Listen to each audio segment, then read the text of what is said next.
신장 기능이 약하신 분들은 칼륨을 과다하게 섭취가 될 때는 문제가 될 수가 있어요. 칼륨이 신장에 부담을 줘서 부종이나 혈압 상승 등의 문제가 발생할 수 있기 때문인데, 특히 소화 기능이 약한 분들, 위장이 약한 분들, 위장에 민감하신 분들은 껍질이 소화되지 않거나 불편감을 느낄 수가 있는데, 단호박의 효능 100%로 섭취하는 방법 지금 바로 소개해 드릴게요. 첫 번째는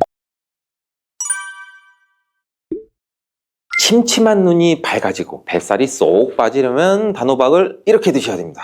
호박이 넝쿨째 굴러 떨어졌다 라는 표현 굉장히 많이들 들어보셨죠? 큰 힘을 들이지 않으면서 우연하게 좋은 일이 생기거나 큰 성과를 거둘 때 이런 속담이 쓰이죠. 옛부터 단호박 자체는 그 자체로 맛있고 영양가가 풍부한 식품으로 굉장히 많은 사랑을 받아온 채소예요. 이 맛있는 단호박이 우리의 건강에 다양한 효능을 제공하는 사실도 여러분들도 많이 아실 거예요. 단호박의 효능, 그리고 단호박에 대한 건강한 삶을 사는 데 도움이 되는 정보들 우리 한번 같이 알아볼게요.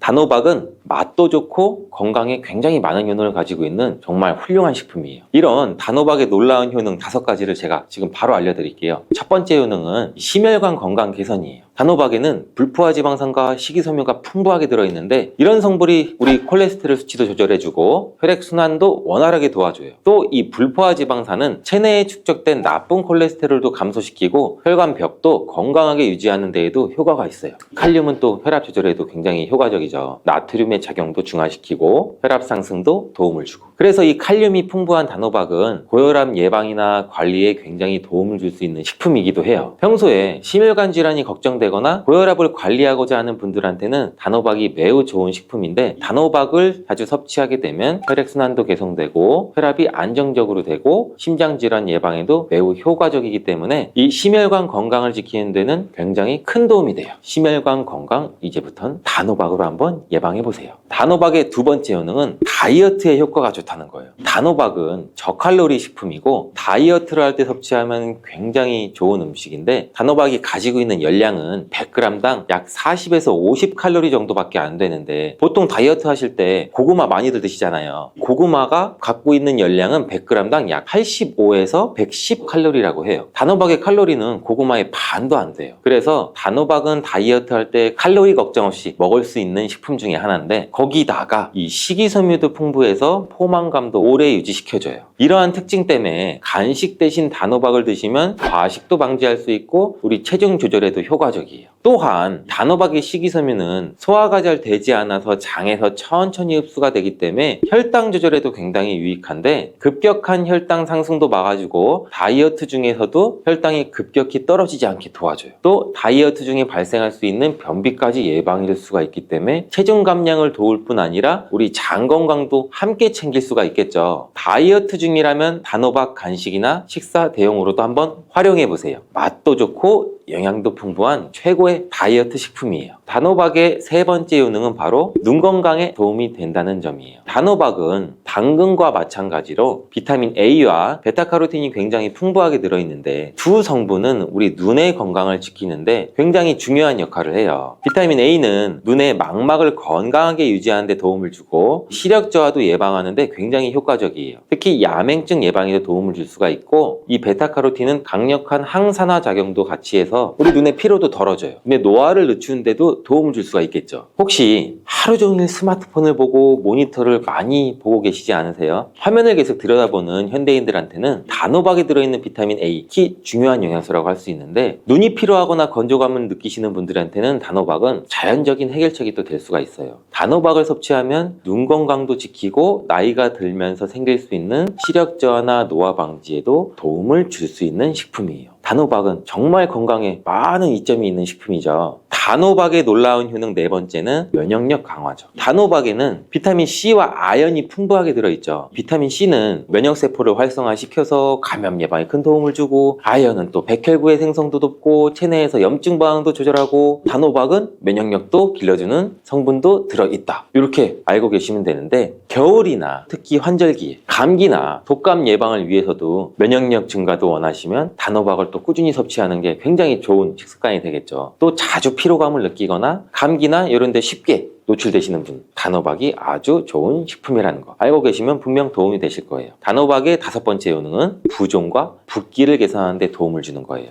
붓기에 호박이 좋다는 거 모르시는 분들 없을 거예요. 우리가 수술이나 시술을 받고 얼굴이 부을 때 약국만 가더라도 단호박즙 하시는 것도 많이 보셨을 거예요. 단호박에는 칼륨이 풍부하다고 말씀드렸는데 이 칼륨은 우리 몸에 있는 나트륨과 균형을 맞추고 몸 안에 불필요한 수분을 배출하는 역할을 해요. 그래서 부종도 완화하고 몸의 붓기도 개선하는 데 굉장히 효과적인데, 특히 평소에 손이나 발이나 얼굴 등이 자주 부으시는 분들한테는 단호박을 섭취하면 체내 나트륨 농도도 조절해줘서 불필요한 수분이 빠져나가면서 붓기가 자연스럽게 완화가 될 수 있어요. 이렇게 효능이 많은 단호박을 어떻게 섭취하느냐에 따라 그 효과가 달라질 수 있다는 사실 이제는 알고 계시죠? 섭취 방법에 따라 효능의 50%만 섭취하게 될 수도 있고 100%로도 바뀔 수가 있어요. 단호박의 효능 100%로 섭취하는 방법 지금 바로 소개해 드릴게요.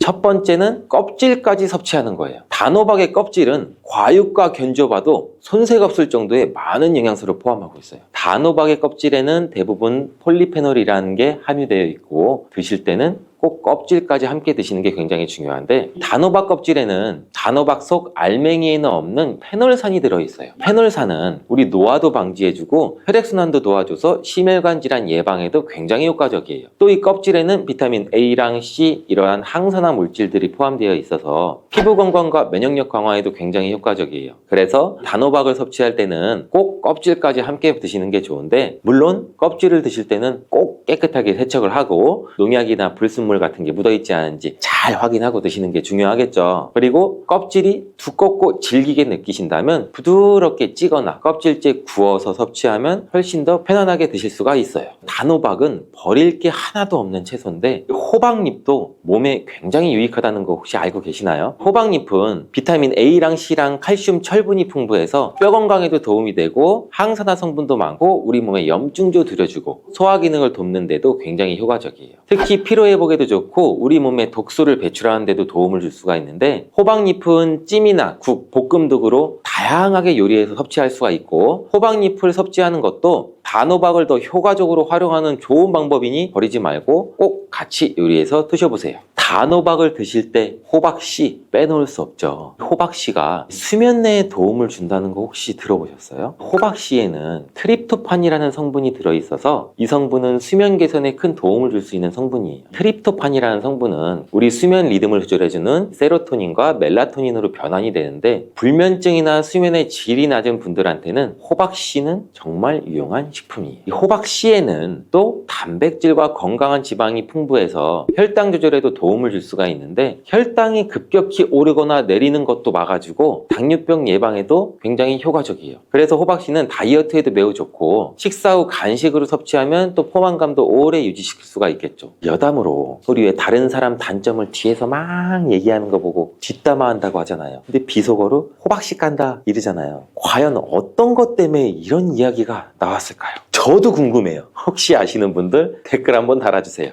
이렇게 단호박은 아주 건강에 좋은 식품인데 섭취할 때도 당연히 주의사항이 있어요. 건강을 지키기 위해서 몇 가지 단호박 섭취 시 유의사항을 알려드릴게요. 첫 번째는 껍질 섭취할 때 소화 불량을 일으킬 수가 있어요. 단호박의 껍질은 건강에 많은 효능이 있는데 소화가 어려운 경우도 있을 수가 있어요. 특히 소화 기능이 약한 분들, 위장이 약한 분들, 위장에 민감하신 분들은 껍질이 소화되지 않거나 불편감을 느낄 수가 있는데, 이러하신 분들은 단호박 껍질을 제거하고 속만 섭취하는 게 굉장히 좋아요. 아니면 껍질을 드실 때는 반드시 부드럽게 조리해서 소화 불량이나 복부 팽만감을 최대한 피하게 드시는 게 좋고요. 두 번째 유의사항은 알레르기 반응이에요. 단호박도 일반적으로 알레르기 반응을 일으키는 경우는 드물지만 일부 사람들은 또 호박에 알레르기가 있을 수가 있어요. 특히 호박이나 이 호박씨에 민감하신 분들은 섭취 후 발진이나 가려움증을 경험할 수가 있는데, 이러한 증상이 나타나시면 단호박 섭취를 바로 중단하시고 알레르기 전문의와 상담하는 것이 좋습니다. 알레르기 반응은 개개인마다 다르기 때문에 소량으로 섭취해서 반응을 확인해 보시고 본인 스스로가 챙기는 점 잊지 마세요. 단호박 섭취할 때 주의해야 할 사항 세 번째 번째는 신장 질환이 있으신 사람도 섭취에 주의해야 돼요. 단호박은 아까 칼륨이 풍부한 식품이라고 말씀드렸잖아요. 신장 기능이 약하신 분들은 칼륨을 과다하게 섭취가 될 때는 문제가 될 수가 있어요. 칼륨이 신장에 부담을 줘서 부종이나 혈압 상승 등의 문제가 발생할 수 있기 때문인데, 신장 질환이 있으신 사람은 칼륨 섭취를 조절해야 되므로 단호박을 섭취하기 전에는 반드시 의사와 상담하시는 것이 중요한 부분 중에 하나예요. 신장에 문제가 있으신 분들은 단호박 섭취 시 본인에게 맞는 양도 적절히 섭취해서 적당히 드시는 게 굉장히 중요합니다. 단호박 섭취 시 주의사항 네 번째는 다이어트 시 과잉 섭취예요. 단호박은 다이어트에 굉장히 좋은 식품이라고 말씀드렸잖아요. 근데 다이어트에 도움이 되는 단호박도 조리 방법에 따라서 칼로리가 달라질 수가 있어요. 예를 들어 단호박을 버터나 크림이나 고칼로리 재료와 함께 조리하게 되면 그만큼 칼로리가 높아져서 다이어트에 좋지 않을 수가 있겠죠. 다이어트를 하시는 분들은 단호박을 찌거나 구운 방법으로 조리해서 고칼로리 재료를 피하는 것이 건강하고 성공적인 다이어트를 위해서 꼭 필요합니다. 또한 단호박에 포함된 당분은 비교적 낮지만 당뇨가 있으신 사람도 과도하게 섭취하지 않도록 주의해야 돼요. 마찬가지로 다이어트 중에도 혈당의 급격한 상승을 막기 위해서 적정량 섭취하는 것이 중요한 포인트예요. 고혈당과 같은 당뇨의 경우 약물로도 일정 수치는 조절할 수 있지만 약물 단독으로 치료하는 게 절대 쉬운 일이 아닙니다. 하지만 더 큰 문제는 당뇨 예비군입니다. 기준 전당뇨 인구수가 약 1,500만 명인 점을 감안하면 당뇨병을 앓고 있거나 당뇨병 위험에 노출되어 있는 인구수는 약 2천만 명 이상이라고 보여집니다. 와, 정말 심각한 수치가 아닐 수가 없어요. 당뇨는 인슐린 저항성을 계산해야 되는 질병이기 때문에 음식 한 가지만 조절한다고 해결되는 경우는 절대 아닙니다. 그렇다면 일상 속에서 인슐린 저항성을 개선하고 당뇨를 예방할 수 있는 방법은 무엇이 있을까요? 건강한 습관이 항상 나를 만든다. 건강한 삶을 원하시면 지금 바로 구독을 눌러주세요. 혹시 당뇨 대란이라고 들어보셨나요? 당뇨병 환자가 특정 지역이나 국가에서 급격하게 증가하는 현상을 가리키는 말인데요. 식습관, 운동 부족, 생활습관 변화 등 여러 요인에 의해 발생한다고 합니다. 생활습관으로 인해 생기는 병에는 우리가 흔히 알고 있는 만성질환, 성인병이 있습니다. 대표적으로 고혈압, 고지혈증, 당뇨가 있는데요. 여러분들도 정말 많이 들어보셨을 거예요. 고혈압과 고지혈증은 약물 치료로 조절이 가능하지만 고혈당과 같은 당뇨의 경우 약물로도 일정 수치는 조절할 수 있지만 약물 단독으로 치료하는 게 절대 쉬운 일이 아닙니다. 약물요법과 스스로의 평생관리가 필요한 질환이라고 말씀드리는 겁니다. 최근 대한당뇨병학회가 공개한 자료에 따르면 2020년 기준 30세 이상 성인 인구 605만 명이 당뇨 진단을 받았고, 이는 2010년에 비해 무려 2배가 증가한 수치라고 하는데요. 즉 30세 이상 성인 인구 6명 중 1명이 당뇨병 환자이고 65세 이상이신 고령이신 분들은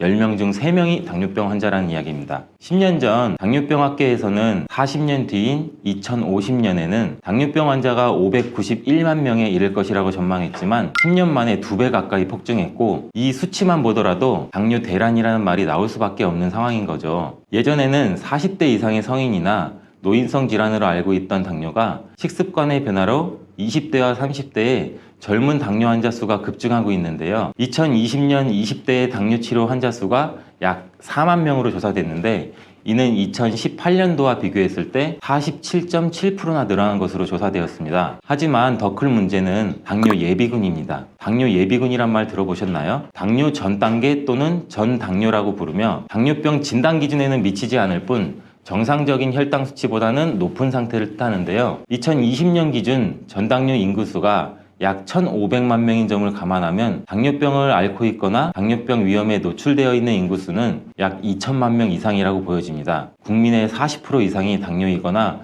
당뇨 예비군이라는 것이죠.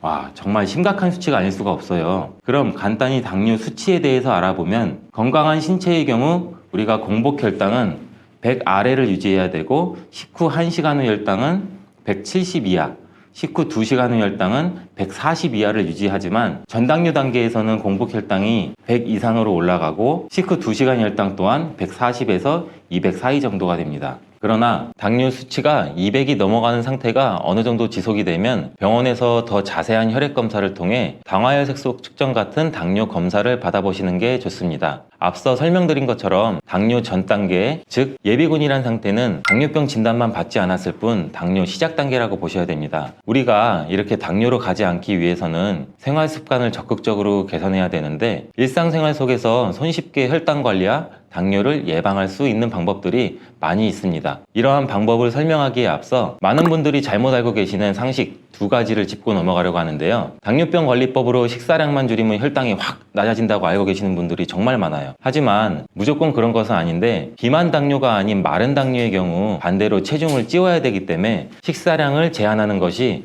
독이 될 수 있고 단순히 양만 줄인다고 제대로 된 혈당 관리가 어렵습니다. 잘못 알고 있는 또 한 가지 정보는 체중 감량을 하면 혈당이 계속 떨어진다고 알고 계시지만 당뇨는 인슐린 저항성을 계산해야 되는 질병이기 때문에 음식 한 가지만 조절한다고 해결되는 경우는 절대 아닙니다. 여기서 인슐린 저항성이란 인슐린이 정상적으로 반응하지 않아 혈당을 낮추지 못하고 혈중 포도당 농도가 계속 상승해서 이 문제를 해결하기 위해서 더 많은 인슐린이 계속 분비되는 현상을 말하는데요. 이 단계에서는 별다른 변화가 없기 때문에 모르고 지내다가 상황이 악화되면 혈당 스파이크로 인한 당뇨로 이어질 수 있기 때문에 인슐린 저항성 개선을 위한 노력이 정말 중요합니다. 그렇다면 일상 속에서 인슐린 저항성을 개선하고 당뇨를 예방할 수 있는 방법은 무엇이 있을까요? 지금부터 당뇨를 부르는 최악의 생활 습관 3가지, 당뇨에서 가장 중요한 혈당 스파이크를 낮추는 현실적인 방법 3가지, 절대 먹으면 안 되는 음식 3가지, 마지막으로 당뇨를 예방할 수 있는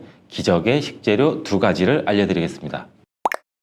우리가 피해야 할 최악의 생활 습관 첫 번째는 인슐린에게 휴식을 주지 않는 식사 패턴입니다. 우리가 정말 많이 일을 하고 운동을 해도 휴식이 없으면 사람이 많이 지치죠. 우리 몸의 장기도 그렇습니다. 우리 몸은 혈당 조절을 위해 12시간 이상의 공복이 필요한데 많은 사람들의 생활 패턴이 밤 늦게까지 일하거나 깨어있고 음식을 늦게까지 먹게 되고 아침을 먹게 되면 공복 시간이 12시간이 채 안 되는 경우가 많게 됩니다. 휴식을 취해야 하는 대사와 관련된 장기들이 쉬지 못하고 일해야 되기 때문에 쉽게 지치고 인슐린 분비에도 문제가 생기는 것이죠. 식사를 하지 않는 쉬는 시간에는 인슐린 분비도 휴식을 취해야 되는데 중간에 간식을 먹고 또 얼마 지나지 않아 또 식사를 하게 되고 또 간식을 먹고 이런 패턴이 계속 반복되고 결국에는 쉬지 않고 먹는 식습관이 만들어지는 게 문제가 가장 큽니다. 그렇다면 12시간 공복만 지키면 당뇨로부터 우리는 자유로워질 수 있을까요?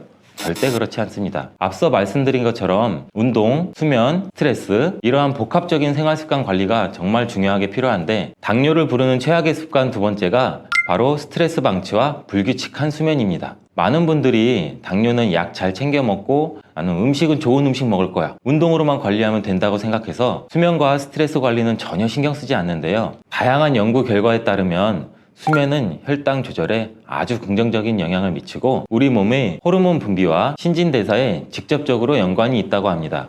깊은 수면 단계에서는 인슐린이 정말 효율적으로 작용하지만 수면 부족 상태에서는 코르티솔이라는 성분이 호르몬 분비를 증가시켜 혈당 수치기를 올리기도 하는데요. 이러한 코르티솔이란 우리가 스트레스를 받을 때 분비되는 호르몬의 한 종류입니다. 그럼 스트레스는 어떤 영향을 줄 수 있을까요? 독일의 한 연구소에서는 29세부터 66세 근로자 5,300명을 대상으로 12년간 조사한 결과 연구 진행 중 300명이 당뇨 진단을 받았는데 이러한 스트레스로 고통받는 사람은 그렇지 않은 사람에 비해 당뇨에 걸릴 확률이 무려 45%나 높았다고 합니다. 마지막으로 당뇨를 부르는 최악의 습관은 정제 탄수화물의 과도한 섭취입니다. 우리 흔히 요새 정제 탄수화물이라는 거 굉장히 많이 들어보신 분도 계실 텐데 또 이 단어가 생소하신 분도 많으실 거예요. 이러한 정제 탄수화물이란 식물의 원재료에서 미네랄, 섬유질 등의 영양소를 대부분 제거하고 말 그대로 당분만 남은 상태인데요. 그렇다고 모든 탄수화물이 나쁜 것은 아니에요. 일반 식빵과 통밀빵 섭취 후 혈당 변화를 예로 들어보면 흰빵 섭취 1시간 후 혈당은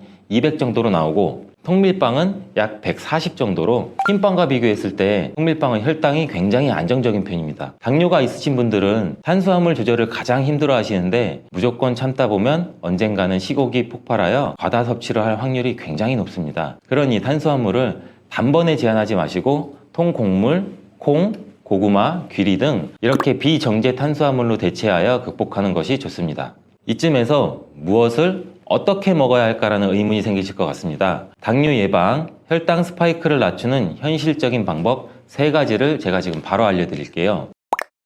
첫 번째는 거꾸로 식사법입니다. 탄수화물보다 단백질, 식이섬유 등을 먼저 섭취해서 혈당이 급격하게 빠르게 오르는 것을 막는 건데요. 전문가들은 고기보다는 채소, 밥, 빵보다는 생선 순서로 식사하는 것을 권장했고 흰 쌀밥보다는 잡곡밥 섭취를 권했습니다. 또 다른 방법으로는 미국에 있는 하버드 공중보건대에서 추천하는 접시 식사법이 있는데요. 이 접시 식사법이란 이렇게 넓은 접시에 4분의 1은 통곡물, 나머지 빈 부분은 단백질과 과일과 채소를 채워서 식사하는 방법입니다. 자, 두 번째로 식후 바로 움직이기. 대부분의 현대인들이 식사 후 엘리베이터를 타거나 차를 타고 이동해도 회사에 도착하면 바로 자리에 앉아 일을 시작하죠. 저만 해도 그래요. 제가 일하고서 나서 밥 먹고 여러 군데를 돌아다니기도 하는데 대부분이 자리에 와서 쉬거나 앉거나 컴퓨터를 하거나, 이 패턴이 굉장히 안 좋은데요. 이 패턴만 해도 먹은 것에 비해 움직이는 시간이 현저히 낮아 식사 시간에 올라간 혈당이 내려갈 틈이 없습니다. 중간에 간식도 먹지 않았고 공복을 유지했더라도 신체 활동량에 비해 탄수화물 섭취가 크고 혈당이 떨어지기 전에 다음 식사를 시작하게 되면 우리 몸의 인슐린은 휴식을 취하기 굉장히 힘듭니다.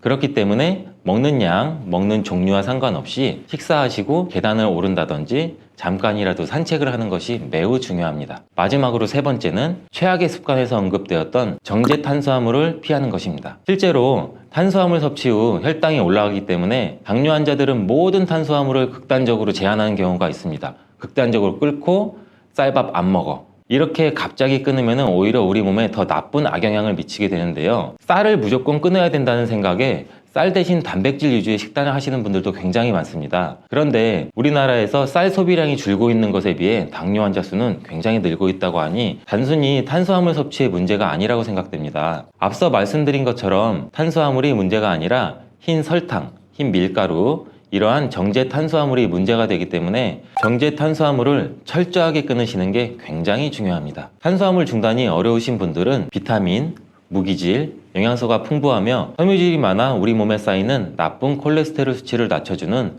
복합 탄수화물을 드시면 매우 좋습니다. 이러한 복합 탄수화물에는 어떤 것들이 있는지 구분하기 어려우시다면 정제되지 않은 자연 그대로의 상태, 예를 들어 잡곡, 통밀, 고구마, 과일, 채소와 같은 것이 있습니다. 여기서 잠깐, 음식만으로 해결되지 않는 게 당뇨라고 하지만 도움이 되는 기적의 식재료도 분명히 존재합니다. 먼저 기적의 식재료 2가지를 알려드린 후 혈당을 급격히 올리는 최악의 음식 3가지 모두 지금 바로 알려드리겠습니다.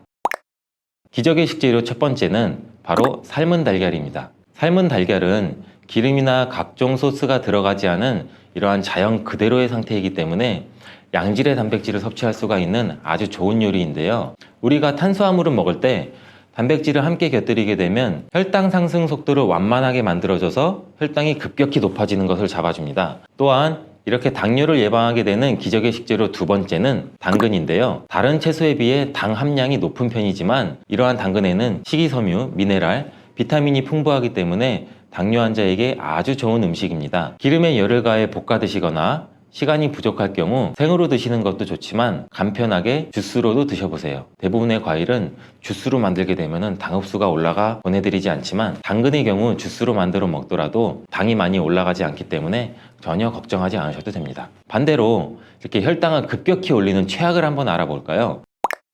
첫 번째는 말린 과일입니다. 이러한 말린 과일이 생과일 자체로는 문제가 별로 없지만 과일을 말리게 되면은 당지수가 급격히 높아지고 포만감도 별로, 그리고 또 이걸 많이 먹게 되면 당연히 당 수치도 굉장히 높아집니다. 혈당을 올리는 최악의 음식 2번째는 음료인데요. 우리가 쉽게 접할 수 있고 쉽게 마실 수 있는 다양한 음료에는 굉장히 많은 양의 설탕이 들어가 있습니다. 우리가 아무리 흔히 접할 수 있는 음료더라도 좋은 성분이 많이 들었더라도 이 음료가 굉장히 맛이 없고 쓰면은 손이 가지 않잖아요. 아이들도 마찬가지고 성인들도 마찬가지고 이러한 비타민 음료 한 병에는 각설탕이 8개나 들어간다고 하니 우리가 아무리 식단 관리를 했더라도 음료 한 잔에 혈당이 급격하게 오를 수 있습니다. 그럼 우리가 흔히 생각하는 제로 음료는 괜찮지 않을까요? 설탕이 들어가지 않았다고 해서 제로슈가라고 이름이 붙었지만 드셔보면 분명히 단맛을 느낄 겁니다. 인공 감미료가 첨가되어 있기 때문인데요. 이러한 제로 음료는 당뇨와 상관없냐는 질문에 건강보험 심사평가원에서 혈당에는 큰 영향을 주지 않는다라고 발표했었지만 2021년 다시 영향을 준다고 답변을 번복하는 일이 있었습니다. 또한 당뇨병 학회에서도 열량 없는 인공 감미료는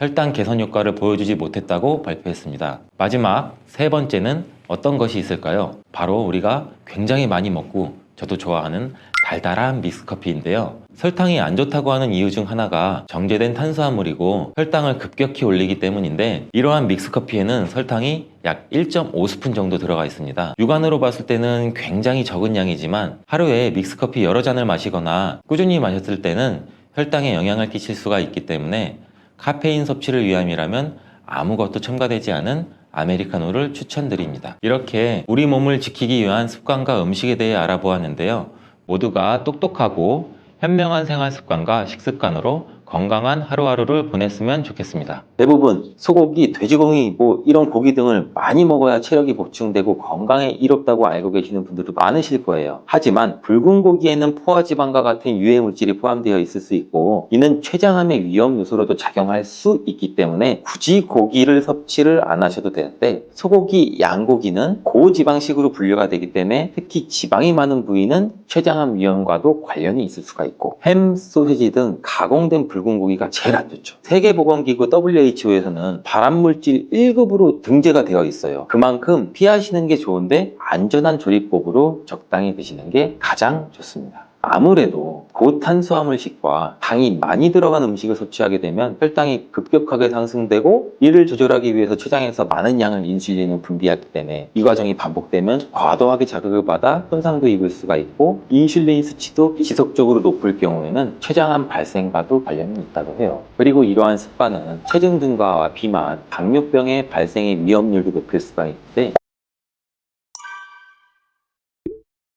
이런 증상이 있다면 췌장암의 신호일 수가 있어요. 바로 병원 가셔서 진료를 한번 받아보시는 것을 추천드리겠습니다. 침묵의 살인자라는 별명을 가지고 있고, 의사들도 무서워하는 최악의 암이 무엇인지 알고 계신가요? 모든 암을 통틀어 완치율, 5년 내의 생존율 모두 최하위를 차지한 췌장암이에요. 췌장암은 소화기관의 일부인 췌장에 발생하는 암으로 길쭉한 모양을 하고 있고, 소화를 돕는 아밀라제와 같은 효소와 혈당 조절에 중요한 인슐린과 같은 호르몬을 분비하는 역할을 해요. 서양인에 비해 동양인에게서 흔히 많이 발생된다고 알려져 있다고 하는데, 그 이유는 인종에 따른 췌장 길이와 특성 때문이고, 구조적으로 쉽게 췌장암에 노출된 확률이 높은 민족이라고 해요. 췌장암이 무엇인지, 어떤 방법으로 예방할 수 있는지 관심과 주의를 기울일 필요가 있어요. 침묵의 암이라고 불리는 췌장암이 무섭고 위험한 이유는 여러 가지 특징들 때문에 조기 발견이 굉장히 어렵기 때문인데, 초기 증상이란 게 거의 없어요. 발견되면 이미 한 3기에서 4기인 경우가 대부분이라고 하고, 그 이유는 췌장이 우리 복부 깊숙한 곳에 위치해 있고, 소장이나 대장,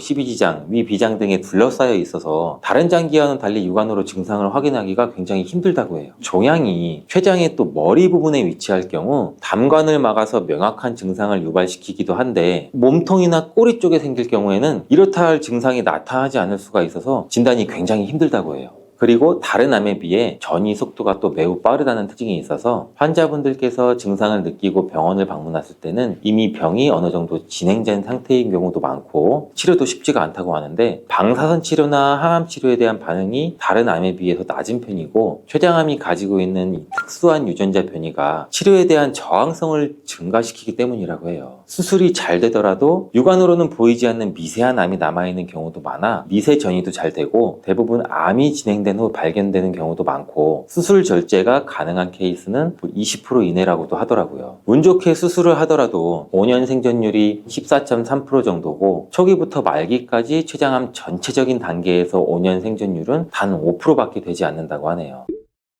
암이 커지거나 다른 장기에 전이되기까지는 뚜렷한 증상이 거의 나타나지 않고, 증상이 나타난다고 하더라도 일반적인 생활 습관으로 인해 나타날 수 있는 평범한 증상들도 많이 있기 때문에 무시되거나 우리가 쉽게 알아차리기가 쉽지 않다는 것이 현실인데, 굳이 초기 증상 췌장암의 신호를 빨리 분류한다면 비교적 빨리 발견되는 증상이 황달이라고 해요. 빨리 발견되는 이유는 췌장이 머리 쪽에 암이 생기게 되면 쓸개즙이 지나가는 관이 가까이 있어 부위가 점차 커지면서 담관을 막거나 압박을 할 수가 있다고 해요. 이로 인해서 쓸개즙이 제대로 흐르지 못하고 피부와 눈이 노랗게 변하는 황달 증상이 생기기도 할 수가 있다는데, 이 증상은 쉽게 눈에 띄기도 하고 환자도 몸에 이상이 느꼈다는 것을 빨리 알아차리기가 쉬워서 암을 빨리 발견할 가능성도 높다고 해요. 반대로 췌장의 몸통이나 꼬리 쪽에 암이 발생하면 이렇다 할 뚜렷한 초기 증상이 잘 나타나지가 않아서 발견이 늦어지는 경우도 많다고 하네요. 또한 평소에 흔히 겪을 수 있는 증상들이 많아 긴가민가 하다가 쉬쉬하는 경우도 많다고 하는데, 예를 들어 체중 감소, 소화불량, 식욕감퇴, 복통, 일반적인 소화기 문제나 피로와 비슷해서 무시되기가 굉장히 쉽죠. 하지만 이유 없는 소화장애가 지속이 되고 평소 식습관이 자극적이고 불규칙한 습관들이 많고 가족력이 있다면 더더욱 주의가 필요한 증상들이에요.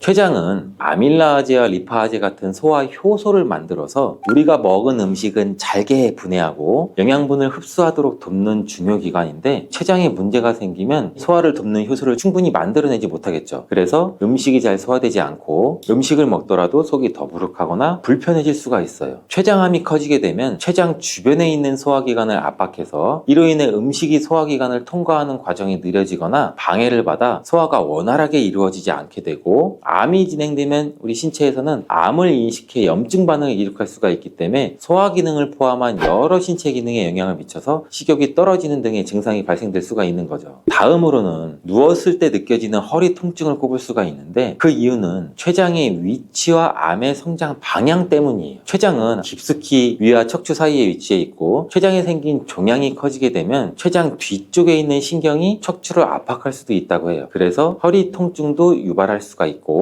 평소 근육통과는 다르게 깊고 지속적이면서 뒤쪽에 위치한 후복막 장기이기 때문에 눌렀을 때 당연히 아프진 않을 수는 있다는 특징을 갖는데, 그리고 갑작스럽게 당뇨가 생겼다면 췌장암을 의심해 볼 수가 있어요. 이 또한 췌장의 기능과 암의 진행 방식의 관련이 굉장히 큰데, 췌장은 소화효소와 더불어서 인슐린과 같은 호르몬을 분비하는 굉장히 중요한 역할을 하는 기관이에요. 이 인슐린은 혈당을 조절하는 기능을 하지만 췌장암이 발생되면 췌장의 인슐린 생성세포에도 영향을 미쳐서 인슐린 생산도 방해할 수가 있어요. 인슐린이 충분히 분비가 되지 않으면 혈당이 높아질 수밖에 없고 당뇨병을 유발하는 원인이 되기도 하겠죠. 그렇다고 당뇨가 오래되면 무조건 췌장암으로 발전되거나 췌장암 전 단계가 당뇨일 수가 있다는 것은 아니에요. 췌장의 기능이 저하되면 체내에서 인슐린에 대한 저항성도 생기고 인슐린 분비에 문제가 일으킬 수가 있기 때문에 혈당을 효과적으로 낮추지도 못하고 인슐린이 제대로 작동되지 않아서 없던 당뇨가 갑자기 생기기도 한다는 거예요.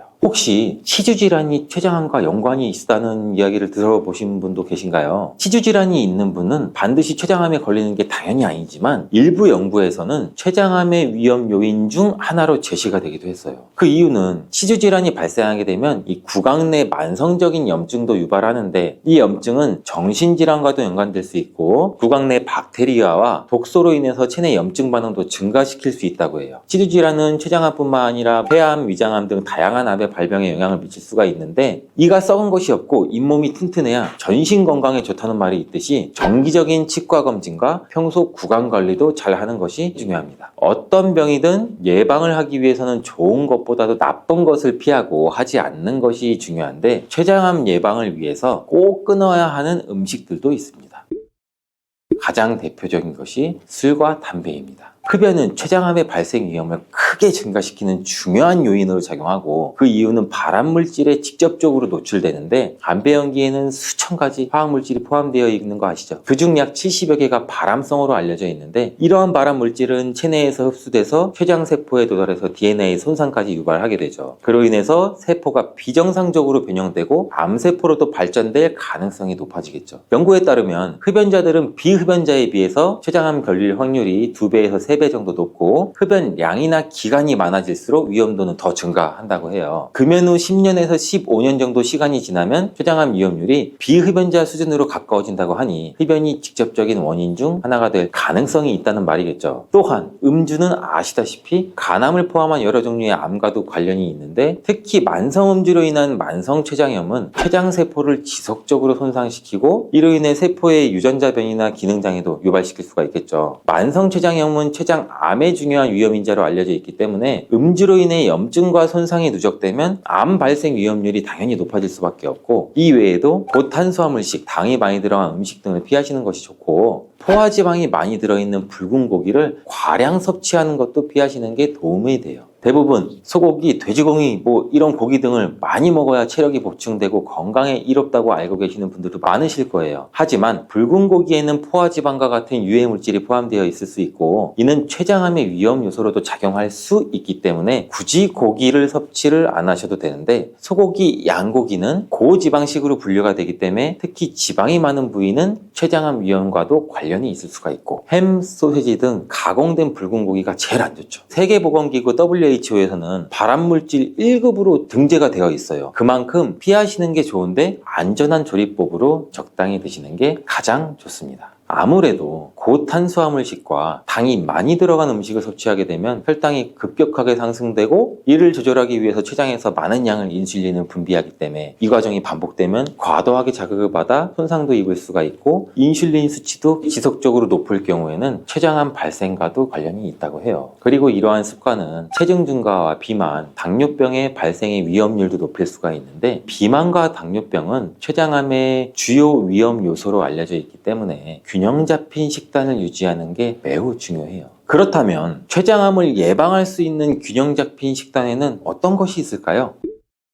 대표적으로는 현미밥을 주식으로 하는 거예요. 현미는 백미에 비해서 섬유질이 훨씬 풍부하게 함유가 되어 있고 소화과정 개선, 장 건강 이렇게 암 예방에 중요한 역할을 하는데 특히 섬유질은 체내 독소를 배출시키고 염증 수치를 줄이는 데도 큰 도움을 주기 때문에 염증을 줄이는 식단으로는 현미가 효과적이에요. 또한 이러한 현미는 저혈당 지수 식품으로서 혈당 상승을 느리게 만들고 일정하게 유지시켜주는 역할도 하기도 하는데 연구에 따르면 이 현미는 인슐린 감수성도 개선하고 우리 몸의 당 흡수도 완화시킬 수 있다고 해요. 인슐린 감수성이란 인슐린이 우리 몸 세포에 효과적으로 작용하는 정도를 말하는데 쉽게 말해 인슐린 감수성이 높다는 것은 인슐린이 정상 기능을 해서 혈당을 효율적으로 잡을 수 있다는 걸 말하겠죠. 현미밥은 흰 쌀만큼 정제가 되지 않았기 때문에 신경 써서 꼭꼭 씹어 드시지 않을 경우에는 오히려 독으로 작용할 수도 있어요. 현미를 분해시키기 위해서는 아밀라아제라는 효소가 필요한데 이 아밀라아제는 특히 침 속에 많죠. 그렇기 때문에 최소한 30번 이상은 씹어야지 현미를 분해할 수 있는 소화 효소가 잘 만들어지게 돼요. 음식물이 분해되지 않고 장으로 넘어가게 되면 췌장에서 더 많은 효화 효소들을 분비해야 되기 때문에 췌장에서 부담을 느낄 수가 있겠죠. 그렇기 때문에 충분히 씹어 드시는 게 중요합니다. 그리고 육류를 아예 드시지 말라는 게 아니고 드셔야 한다면 기름기가 많이 없는 부위로 찌거나 삶는 것이 좋고 과일과 녹황색 채소를 생활화해서 드시면 좋습니다. 이러한 녹황색 채소에 포함된 엽록소는 세포 재생과 해독작용을 돕고 파이토케미컬이라는 성분은 암세포 성장을 또 억제시키는 효과도 같이 가지고 있는데 이 성분은 체내 염증과 산화 스트레스를 줄여서 췌장암의 위험을 감소시키는 데도 도움이 될 수 있다고 해요. 여러 연구에서 녹황색 채소의 정기적인 섭취가 췌장암 발생 위험을 감소시킨다는 결과도 있으니 시금치, 브로콜리, 케일, 양배추 꾸준히 섭취하면 암 예방에 도움이 될 수가 있겠죠. 고혈당 상태에 놓인 경우에는 건강이 더 악화되기 쉬워요. 이러한 인슐린 저항성도 증가되고 만성적인 염증으로 인해서 콜린이 역할을 제대로 하지 못하게 돼요. 이러한 혈관 내의 싸움은 고혈압이나 동맥경화와 같은 심혈관 질환을 일으키고 인슐린 분비 이상으로 당뇨병까지 초래할 수 있고 만성 염증은 암이나 치매의 뇌질환 같은 경우로 유발할 가능성도 있습니다. 그렇기 때문에 건강을 생각한다면 건강한 습관이 항상 나를 만든다. 건강한 삶을 원하시면 지금 바로 구독을 눌러주세요. 계란과 절대 같이 먹어서는 안 되는 첫 번째 음식은 정제된 탄수화물 덩어리인 빵입니다. 많은 분들이 아침으로 즐기는 계란과 빵은 암과 치매 예방에 가장 나쁜 조합이라고 할 수 있는데, 이는 브레인푸드라는 별명까지 있는 계란에는 콜린이라는 성분이 굉장히 풍부한데, 이 콜린은 뇌 기능을 강화해주고 뇌세포의 중요한 부분을 이루는 비타민 B 복합체예요. 이는 기억력과 집중력 증진에 굉장히 많은 효과를 보여서 기억력 저하, 치매, 알츠하이머 예방 및 치료에 많은 도움을 주는 성분이에요. 이 콜린 성분을 함유시킨 의약 처방전이 있어서 구매를 할 수 있는 전문 의약품으로도 나와 있고, 또 건강기능식품으로도 많이 나와 있는데, 이는 혈관 내의 염증을 줄여줘서 암 예방에도 굉장히 많은 도움을 준다고 해요. 그런데 놀랍게도 이 콜린과 반대로 작용하는 것이 바로 밀가루예요.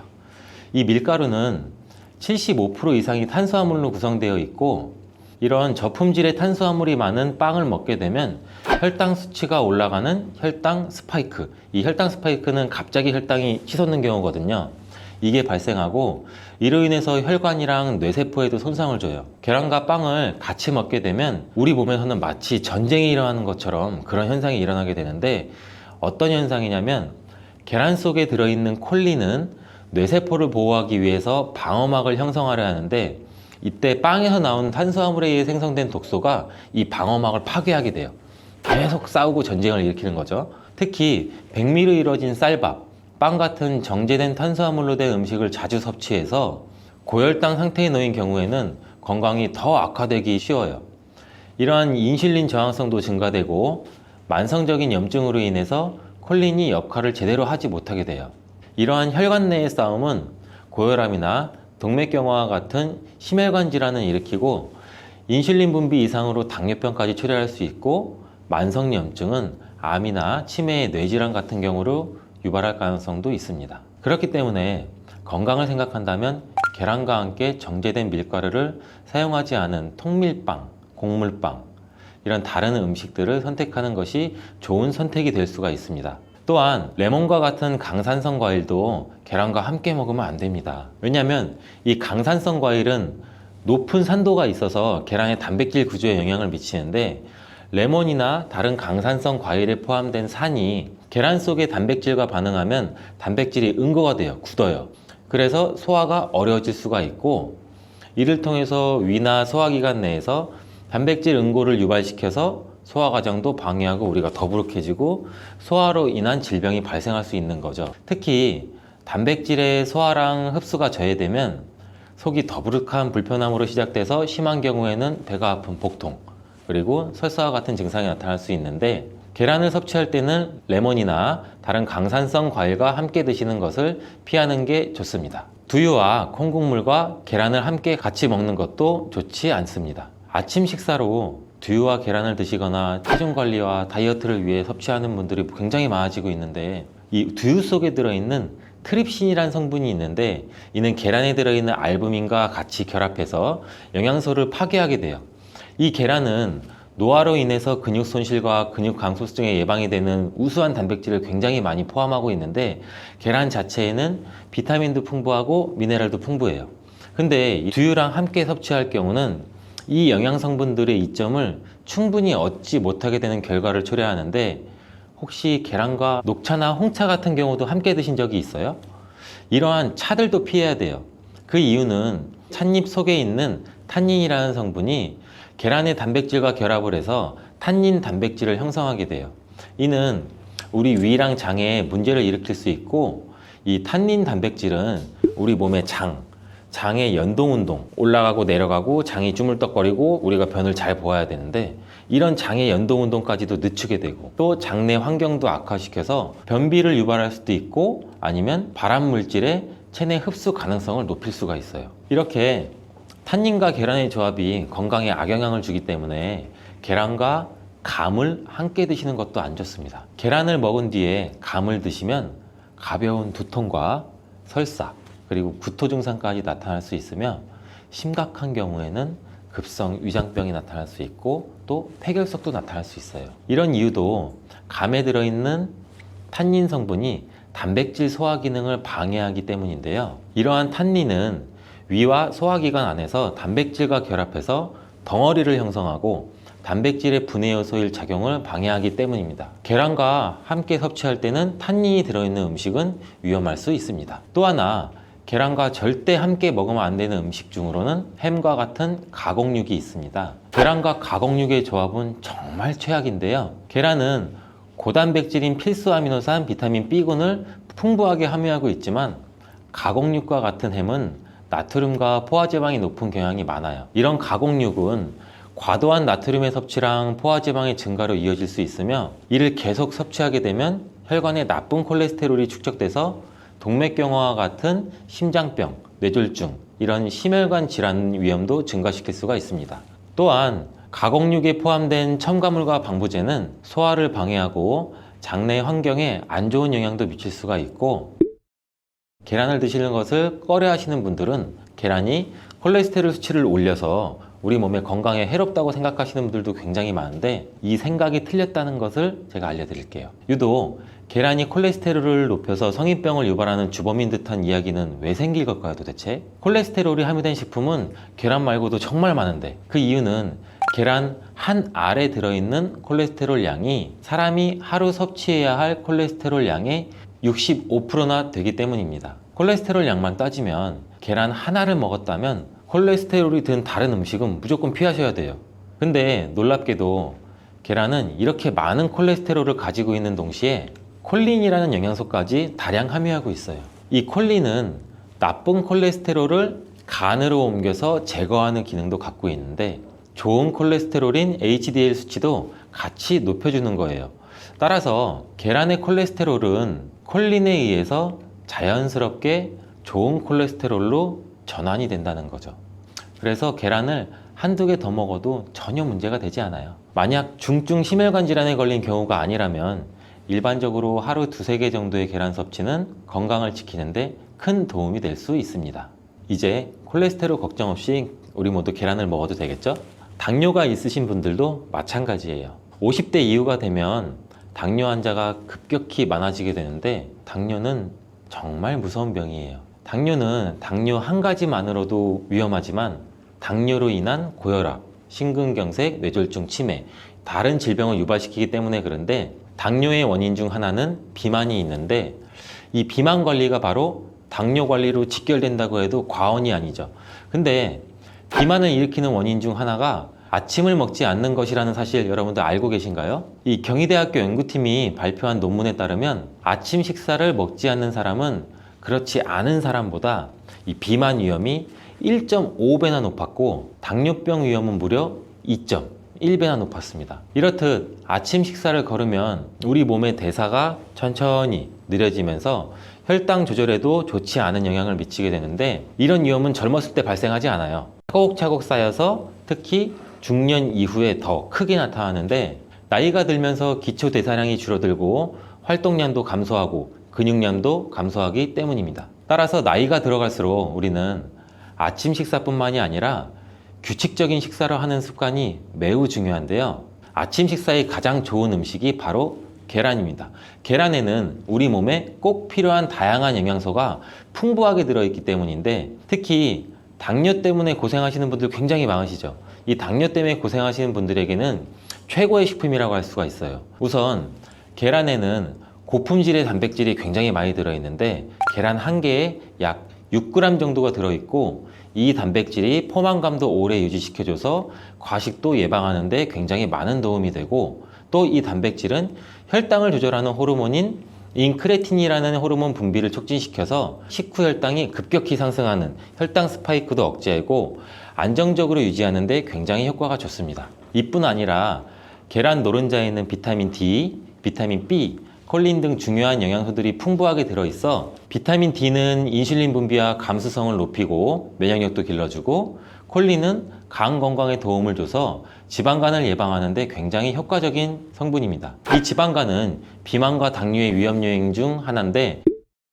이렇게 좋은 계란도 함께 먹으면 우리 몸에 보약이 되는 굉장히 좋은 음식들이 있는데, 더욱 풍부한 영양을 섭취할 수 있고 당뇨와 비만 관리에도 도움이 되는 음식들이 있어요. 계란과 토마토는 빼놓을 수 없는 최고의 음식 궁합입니다. 계란과 토마토, 이 둘의 궁합은 영양학적으로만 보더라도 굉장히 이상적이에요. 계란은 아까 말씀드렸듯이 단백질, 비타민 B군, 그리고 필수 아미노산을 굉장히 많이 함유하고 있는데, 한편 토마토는 우리가 흔히들 많이 알고 계시죠. 비타민 C 그리고 항산화 물질인 라이코펜을 굉장히 많이 함유하고 있어요. 그래서 이들이 만날 때 서로의 영양적 가치가 굉장히 배가 되는 거죠. 토마토 속의 라이코펜은 지방에 용해되기 때문에 계란과 같이 먹을 때 그 흡수율이 굉장히 높아지는데, 이러한 조합은 우리 심혈관 건강을 지키고 면역력을 높이는 데 아주 효과적이고, 토마토에 들어있는 비타민 C는 계란에 들어있는 철분의 흡수를 돕기 때문에 빈혈 예방에도 굉장히 좋습니다. 우리 철분제 드실 때 흔히 비타민 C와 같이 섭취하라고 말씀드리잖아요. 이와 같은 이유 때문인데, 또 하나를 보면 올리브유를 두른 팬에 계란과 토마토를 넣고 살짝 볶아 드시면 아침에 최고의 식단이 될 수 있습니다. 요즘 또 아보카도 식단도 굉장히 인기가 많은데요. 흔히 지중해 식단 이렇게 말씀을 많이들 하고 계시죠. 계란과 아보카도도 굉장히 좋은 궁합인데, 계란에는 매번 말씀드리지만 굉장히 많은 영양소가 있는데, 아보카도에 함유된 건강에 좋은 지방산, 특히 오메가3 지방산과 비타민 E를 많이 갖고 있어 이 두 가지 재료가 만나면 서로가 영양적 시너지가 굉장히 폭발합니다. 이 아보카도 속의 건강한 지방은 계란이 단백질 흡수를 더욱 좋게 하고 흡수율을 더욱 높입니다. 또 계란 속에 있는 비타민과 무기질은 아보카도의 지방산을 흡수하는 데 도움을 주고, 이러한 조합은 심혈관 질환 그리고 뇌 건강에 굉장히 긍정적인 효과도 주고 전반적으로 건강을 굉장히 많이 향상시키는 효과도 같이 갖고 있는데, 이 아보카도와 계란을 함께 먹음으로써 식이섬유와 건강한 지방의 결합이 우리 몸의 포만감도 높이고 장내 환경을 굉장히 많이 개선을 시킬 수가 있습니다. 간단하게 아보카도와 계란 샐러드를 아침에 만들어 드시면 어떨까요? 계란을 또한 채소와 함께 드시면 비타민의 흡수율도 증가시킬 수가 있어요. 특히 호박을 섭취하면 부교감 신경을 활성화시켜서 마음을 안정시키고 또 불안감 및 긴장을 완화시켜 주는데 높은 효능을 발휘합니다. 스트레스는 만병의 근원이라고 하는데, 이 계란과 호박을 함께 드시면 스트레스는 물론 몸의 피로도 같이 줄여주기 때문에 비타민 A와 베타카로틴이 많은 호박을 섭취하면 또 눈 건강에도 굉장히 유익하다고 합니다. 계란에 함유된 루테인과 지아자틴과 같은 카로티노이드 성분과 함께 작용하여 강력한 항산화 효과를 발휘하고 망막을 보호하고 황반색소 밀도도 유지시키고 녹내장 또 퇴행성 안구 질환의 발병률도 낮춰줄 수 있습니다. 우리 흔히 많이 드시는 눈 영양제 조합을 보면은 루테인, 지아잔틴, 항산화 물질인 아스타잔틴, 또 베타카로틴과 이렇게 다 같이 구성이 되어 있는 걸 보셨을 거예요. 그 이유가 바로 여기에 있습니다. 최근에 시야가 뿌옇게 느껴지는 분들이 계란과 호박을 곁들인 식사를 하시면 더욱 좋답니다. 계란과 완벽하게 어울리는 다른 식재료 중 하나는 치즈가 있습니다. 치즈는 그 맛이 좋을 뿐만 아니라 영양학적으로도 계란과 아주 좋은데, 계란이 완전 식품으로 여겨질 정도로 여러 영양소를 가지고 있음에도 불구하고 상대적으로 칼슘 함량은 굉장히 낮아요. 근데 유제품인 치즈는 칼슘을 풍부하게 함유하고 있어서 이를 보완해 줄 수가 있죠. 특히 유제품 중에서는 치즈는 계란과 굉장히 잘 어울리는데, 치즈는 발효된 우유에서 만들어지면서 그 발효 과정에서 유산균이 작용해 단백질 함량이 감소해서 과다한 단백질의 섭취를 피하면서도 서로 영양적 혜택을 굉장히 많이 보완할 수가 있어요. 이 사과도 계란과 정말 잘 어울리는 식품인데, 다양한 영양소가 계란에 굉장히 균형 있게 포함되어 있는데, 이 비타민 C와 식이섬유가 상대적으로 적은 편이라는 점에서 사과가 이를 완벽하게 보완해 줄 수가 있어요. 사과는 비타민과 식이섬유가 많아서 장 기능을 활성화하고 배변을 원활하게 하는 데 기여할 뿐만 아니라 혈관에 누적된 해로운 콜레스테롤도 없애 동맥경화, 심장질환, 뇌졸중 등 심혈관 질환을 예방하는 데 도움을 많이 줘요. 특히 단백질 소화에 매우 이롭다는 점에서 계란 섭취 후 소화가 약간 더부룩하게 느껴지시는 분들이라면 이때 사과를 드신다면 소화액 분비를 촉진시켜서 소화를 도움을 줄 수 있습니다. 오늘도 똑똑하고 건강한 식습관을 위해 노력해보면 어떠신가요? 건강한 습관이 나를 만든다. 잊지 않기를 바라겠습니다.